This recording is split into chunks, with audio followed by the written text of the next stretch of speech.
चलिए आज इस वीडियो में बात करते हैं मैरिको के सक्सेस सीक्रेट की कि वो किस तरह से क्या क्या स्ट्रेटजी फॉलो करके मैरिको इतनी बड़ी कंपनी आज बन गई है और इसके क्या क्या राज हैं। तो चलिए मैं इसके बारे में डिटेल से बताता हूँ। तो मैं यहाँ पर हिस्ट्री के बारे में बात नहीं करूँगा कि कंपनी कैसे शुरू हुई है, क्या क्या उन्होंने किया। मैं यहाँ डायरेक्ट केवल स्ट्रैटेजीज के बारे में बात करूंगा। तो जब से हर्ष मारीवाला जी मैरिको कंपनी के सीईओ बने थे उस टाइम से उन्होंने कंपनी में काफ़ी मॉडिफिकेशन ला दिया था और वो काफ़ी इनोवेटिव तरीके अपने कंपनीज में इनोवेट करते गए, जिससे कि उनको काफ़ी फायदा हुआ आगे चल के। जो मार्केट में कोई नहीं कर रहा था वो ये कर रहे थे। जब से उन्होंने 1970s में सफोला और पैरासूट ब्रांड्स को लॉन्च किया, तब से वो उसमें नए नए चीज़ें को लॉन्च करते रहे, उसमें नए नए इनोवेशन करते गए। तो यहाँ पर जो मैरिको का जो सक्सेस है उसका जो सबसे पहला सीक्रेट है वो है focusing on the core business. मतलब कि वो अपने कोर बिजनेस में पूरी तरह से फोकस कर लिए, क्योंकि 1970s में उन्होंने देखा कि मार्केट में कोई भी कोकोनट ऑयल पैकेट में, छोटे छोटे पैकेट में नहीं बेच रहा था, डायरेक्ट बड़े बड़े टीन में आते थे और छोटे जो कंज्यूमर्स हैं जो कम क्वांटिटी में यूज करते हैं वो उसके पास कोई भी ऑप्शन नहीं है इस तरह का कोई भी यूज करने के लिए। तो उन्होंने ये मार्केट में ध्यान दिया कि वो छोटे पैकेट्स में वो लेके आ गए अपने कोकोनट ऑयल को। तो इसी जो पहला स्ट्रेटेजी उसी में से पहला आता है कि मेंटेनिंग ब्रांड लीडरशिप।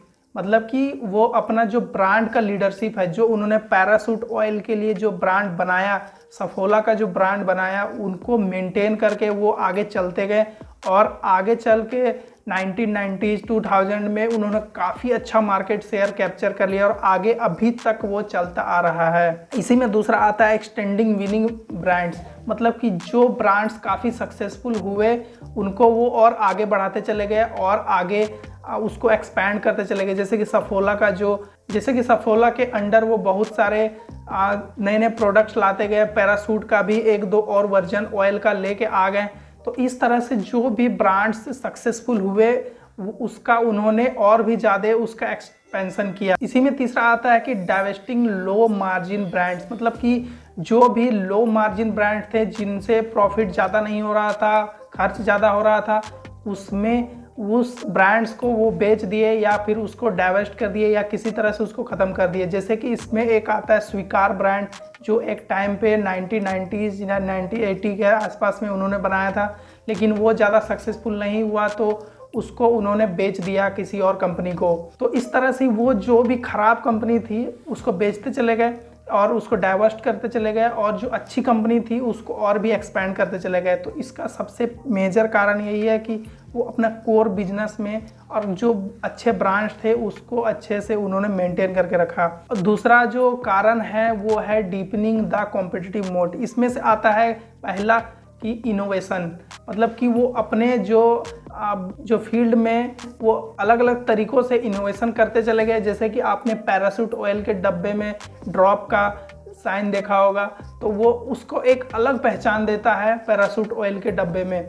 तो जैसे कि पहले के टाइम पर टीन के डब्बे में कोकोनट ऑयल आता था, तो उन्होंने देखा कि टीन के डब्बे रस्ट हो जाते हैं, ख़राब हो जाते हैं ज़्यादा टाइम रहने के बाद। तो उन्होंने वो प्लास्टिक के जो डब्बे हैं उसमें अपने कोकोनट ऑयल को बेचना शुरू किया। तो ये एक काफ़ी अच्छा मूव था, क्योंकि इससे जो उनके रीच था और जो उनका प्रोडक्ट की क्वालिटी थी वो काफ़ी बढ़ गई। तो इस तरह से उन्होंने इनोवेशन किया और ये इनोवेशन वो केवल पैरासूट ऑयल के तक सीमित नहीं था, वो और भी बहुत सारे ब्रांड में उनको अप्लाई करते गए। इसी में दूसरा आता है ब्रांड एंड रेपुटेशन। मतलब जो भी ब्रांड का वैल्यूएशन ज़्यादा था वो ब्रांड को वो आगे और बढ़ाते चले गए और उसको अच्छे तरह से मार्केट करते चले गए। तो 2010 के आसपास जो मैरिको का जो एडवर्टीजमेंट का बजट था वो काफ़ी ज़्यादा था, क्योंकि वो काफ़ी अच्छे से अपना ब्रांड को एडवर्टाइज करते थे और प्लेस करते थे लोगों के बीच में, माइंड में, ताकि लोग उसको ज़्यादा अच्छे से उसका रेपुटेशन जो है वो बन सके। इसी में तीसरा आता है आर्किटेक्चर। मतलब कि अपना जो कंपनी के अंदर का जो आर्किटेक्चर है, वर्क कल्चर है, उसको और भी स्ट्रेंथन करते चले गए, अच्छा करते चले गए। जैसे कि वर्कर्स के साथ रिलेशन अच्छा बनाना और जो डीलर्स हैं, डिस्ट्रीब्यूटर्स हैं, उनके साथ रिलेशन काफ़ी स्ट्रॉन्ग बनाया उन्होंने, मारीवाला जी ने।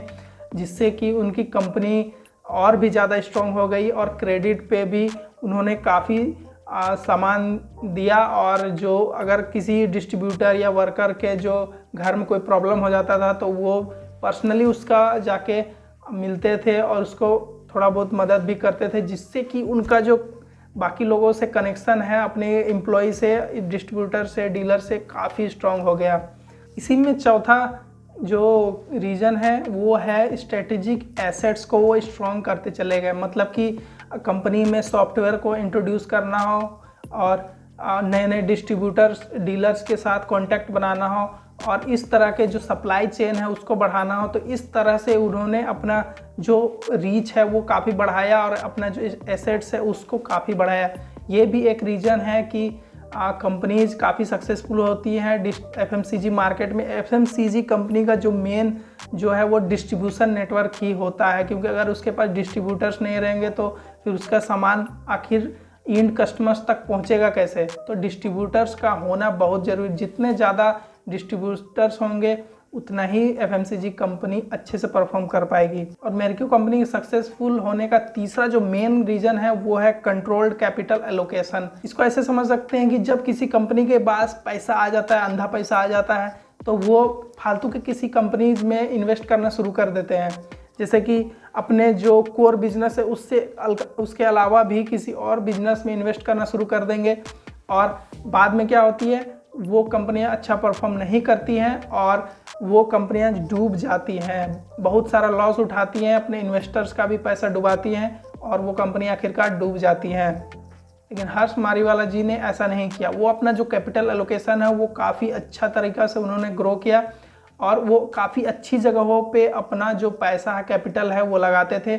जिन बिजनेस को वो जानते थे उसको उसी में लगाते थे और अपना जो एफएमसीजी सेक्टर है उसी के आसपास वो अपना जो कैपिटल है वो लगाते थे और नई कंपनी भी खरीदते थे तो अपने जो बिजनेस है उसी से रिलेटेड किसी कंपनीज में लगाते थे। इससे होता क्या है कि जब आप जिस बिजनेस को जानते हैं उसमें पैसा लगाते हैं तो उससे रिटर्न आप अच्छे से कमा सकते हैं, उसका बारे में आपको अच्छे से पता होता है कि यहाँ से कैसे आपको रिटर्न निकालना है।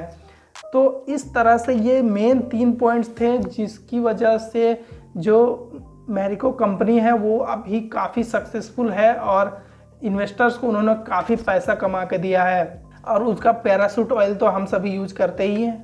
तो मुझे उम्मीद है कि आप मेरिको कंपनी के बारे में काफ़ी कुछ समझ गए होंगे। आज के लिए इतना ही, बाय बाय।